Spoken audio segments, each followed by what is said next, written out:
আসসালামু আলাইকুম বন্ধুরা, আশা করছি আপনারা সবাই ভালো আছেন। আর আলহামদুলিল্লাহ আমিও অনেকটাই ভালো আছি আল্লাহ পাকের অসীম কৃপার উপরে। আজকের একটা টপিক আমি আপনাদের কাছে নিয়ে এসেছি। টপিকটা খুবই গুরুত্বপূর্ণ যে আজকের যুগে মেয়েদের, একটা মেয়ে বিয়ে হলে তিনটা মেয়ের সেই সাথে সাথে ডিভোর্স হয়ে যায়।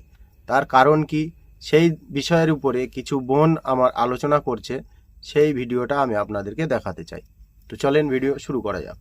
একটা কথা আমি আপনাদের বলতে চাই, দেখেন, আপনার ছেলেদের ভালোবেসে জীবন দিয়ে দেন কিন্তু বাইক দেবেন না, আর মেয়েদের ভালোবেসে লেখাপড়া শেখান, কিন্তু প্লিজ আপনাদের কাছে হাত জোড় করে বলছি মেয়েদের হাতে মোবাইল তুলে দেবেন না।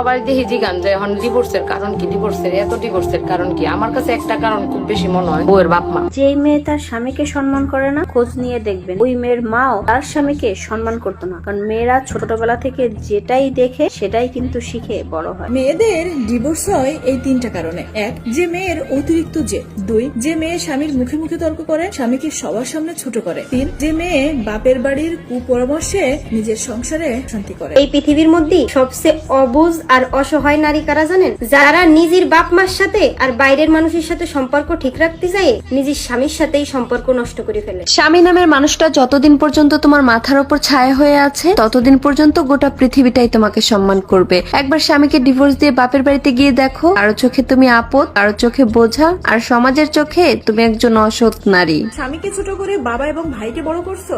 একটা কথা মনে রেখো, ভাই ততদিন আপনার যতদিন না সে বিয়ে করছে, আর বাবা মা ততদিন আপনার যতদিন তারা এই দুনিয়াতে আছে। আর স্বামী, আমি পৃথিবী ছেড়ে চলে গেলেও স্বামীর পরিচয়টুকু নিয়ে তুমি সারা জীবন বাঁচতে পারবে। আর স্বামীর যা কিছু আছে সবকিছু তোমারই থাকবে, আর ওই বাবা এবং ভাইয়ের কোনো কিছু তোমার হবে না, তারা পর হয়ে যাবে। অতিরিক্ত বাপের বাড়ি ভক্ত যে মেয়েগুলা, তারা আসলে দেখবেন ভয়ঙ্কর, কারণ তারা বাপের বাড়ি দেখতে গিয়ে স্বামীর সংসার নষ্ট করে। আলহামদুলিল্লাহ আমার বোনগুলো খুব ভালো কথা বললেন, কিন্তু এই বিষয়টা আমিও খুব ক্লোজ থেকে রিয়েলাইজ করেছি। যদি 100 মেয়ে ডিভোর্স হয়, তার ভিতরে 99% প্লাস মেয়ের মাদের দোষ থাকে, 1% বাবার দোষ থাকে। এবং বাবা হয়তো এসব বিষয়ের উপরে জানেই না, কারণ তার বাবার কানে তার মা এই বীজ ঢেলে দেয় যে আপনার মেয়ের সাথে তার শ্বশুরবাড়ি দুর্ব্যবহার হচ্ছে।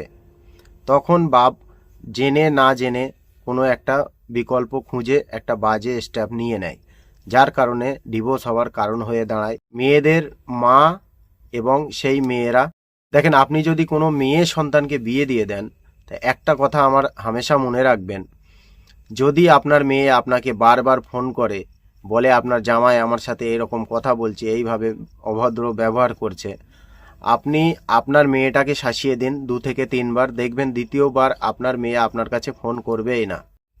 যদি তাদের ভিতরে কোনো ভুল বোঝাবুঝি হয়ে থাকে, সেটা তারা নিজেই সংশোধন করে নেবে, মেবি 1 থেকে 2 দিনের ভিতরে। আর আপনারা যদি তাদের প্রাইভেট ঝামেলা ইন্টারফেয়ার করেন, তাহলে সেই সংসারটা বাঁচানো খুবই মুশকিল হয়ে যাবে।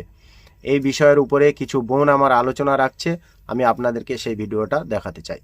কি ভাই কই, বর্তমানে বাংলাদেশে প্রত্যেকটা ঘরে ঘরে 2-3টার উপরে কিন্তু সন্তান নাই। খুব কম আছে যেমন 8-10টা ভাই, খুবই কম। এটা মনে করেন আমরার বাপ মা পর্যন্ত এই শেষ। এখন আমরার যে জেনারেশন আছে, এখান থেকে এখন মনে করেন ঘরে 3টা কি 4টা ভাই বোন, কিছু কিছু জায়গায় একটা। তো আগে যখন অনেক ভাই বোন ছিল, তখন এনে মনে করেন 6টা বোন থাকলে 5টা ভাই, 5টা বোন থাকলে 6টা ভাই, বা 3টা বোন থাকলে আরো 6টা। তো একটা মেয়ের বিয়ে দিছে, 2টা মেয়ের বিয়ে দিছে, 3টা মেয়ের বিয়ে দিছে। তো একটা মেয়ে যদি মারা ফোন করে কইছে আম্মা এরা আমার এটা করেছে, মারা কি বুঝ দিছে জানেন? বাবা সংসার এরমই, এবার কইরা খাওয়ানো লাগে, এবার বাড়তির রাহ, ধৈর্য ধরো, দেখবে একদিন সংসার সুখের। আমার আরেক সেরি ফোন করছে, একই কথা কইছে, আবার আরেক সেরি ফোন করছে, একই কেল লেগে, যে আমার এক সেরি যদি আমি গরমের মতো লাই দিয়া লাই, আমার আরেক সেরি গড়ে উঠবো, আবার হেটারে লাই দিলে আরেকটা যা সেই ডায় গড়ে উঠবো। এই জায়গাতে চিন্তা করে মারা কইছে যে ধৈর্য ধরো সংসার করো। পরে ধৈর্য ধরো সংসার 3-4 বছর যখন হয়ে গেছে, তখন সেরিও দেখে ঠিক আছে সংসার, তখন নিজের বাউই আয় করছে। তো তার সুবাদে তারা ডিভোর্স দেওয়া পর্যন্ত গেছে না। বাট আমাদের সময় এখন যেটা হয়েছে, এখন তো আমরা মনে করেন আদরের দুলালি, প্রত্যেকটা করে 2-3টা ভাই বোন, তার মধ্যে একটা মেয়ে সর্বোচ্চ বা 2টা মেয়ে, বা কোথাও কোথাও 3টা মেয়ে সর্বোচ্চ।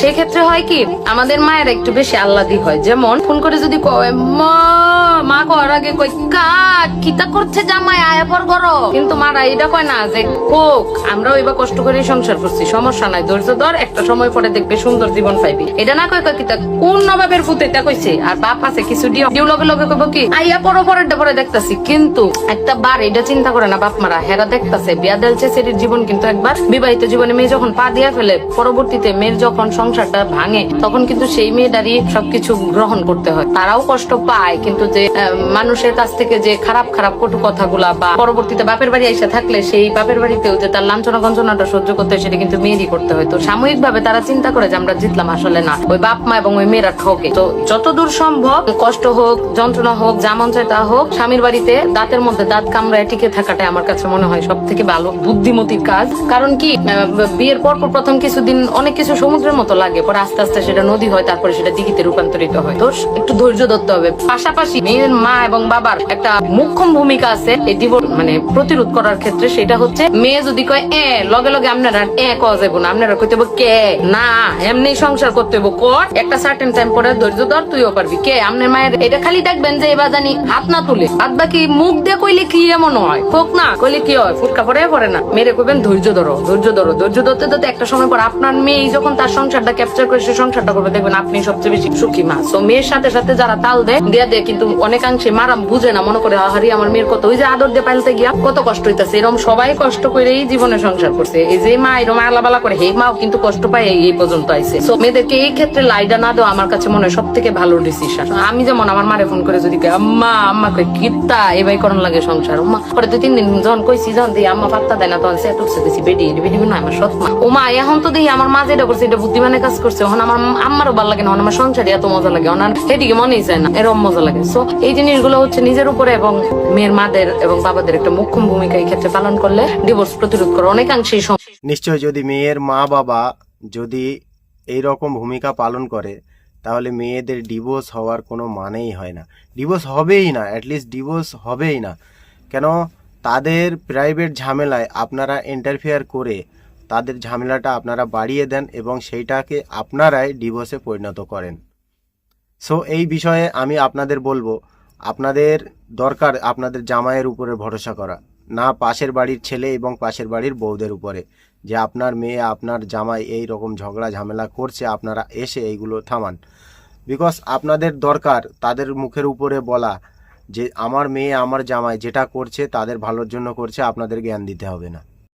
এই উত্তরটা যদি আপনারা দিতে পারেন দেখবেন 1 বছর 2 বছর 3 বছর মেবি তারপরে আপনার মেয়ে যতটা সুখী হবে ততটা দুঃখী হবে সেই পাশের বাড়ির মহিলা এবং সেই পাশের বাড়ির পুরুষগুলো। চলেন আজকের জন্য ভিডিও আমি এখানে শেষ করছি। বেঁচে থাকলে ইনশাল্লাহ আগের ভিডিওতে আবার দেখা হবে। আসসালামু আলাইকুম ওয়া রাহমাতুল্লাহি ওয়া বারাকাতুহু।